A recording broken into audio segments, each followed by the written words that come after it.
BMW, Mercedes-Benz, VW, they all share one thing in common with some of their modern engines: plastic intake manifolds.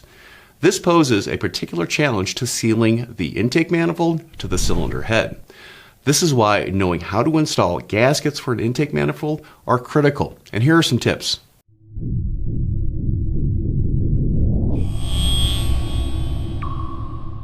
This video is sponsored by L-Ring DOS Original. Leading technology, leading service. If you're dealing with a carrier-style gasket or an O-ring that goes into a groove on the intake manifold, or even the head, or even the throttle body, you never want to use silicone.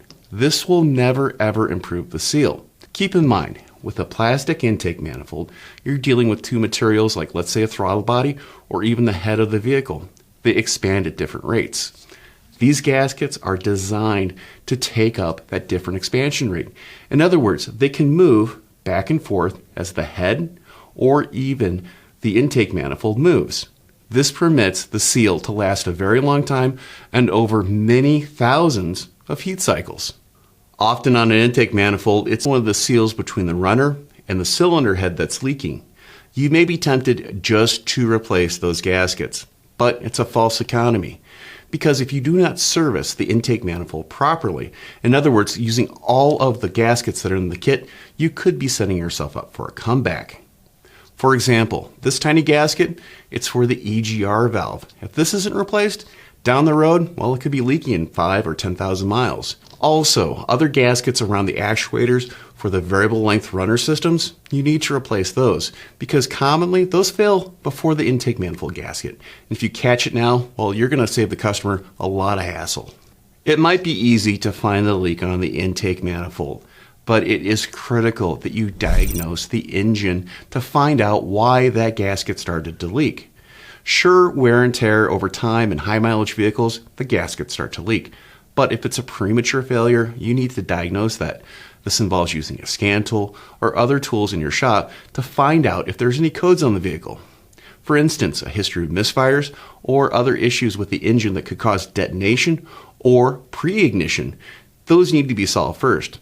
If not, well, you could have a higher than normal intake manifold pressure, and this could cause the intake manifold to either rupture or break like it did before. Let's have a talk about torque. Torque in particular is critical for intake manifold gaskets because essentially when you're setting the torque on a gasket, you're setting the load on the gasket and how well it seals against the intake manifold and the cylinder head. Too much, it becomes crushed too much and can't move properly. Too little, well, gas and other things are going to leak around it. So it's critical that not only you have the right torque specification, but the correct torque sequence when servicing the vehicle. Keep in mind, on a lot of these European intake manifolds that are made of plastic, there are a lot of components inside. Volkswagen, for the tumble flap inside, you need to service those gaskets because if you don't, well, that vehicle is going to have a lean code. Also for Mercedes-Benz and some of their V6s and V8s with that variable length runner system, well, you need to make sure that those actuators are properly hooked up and properly sealed when you service the intake manifold.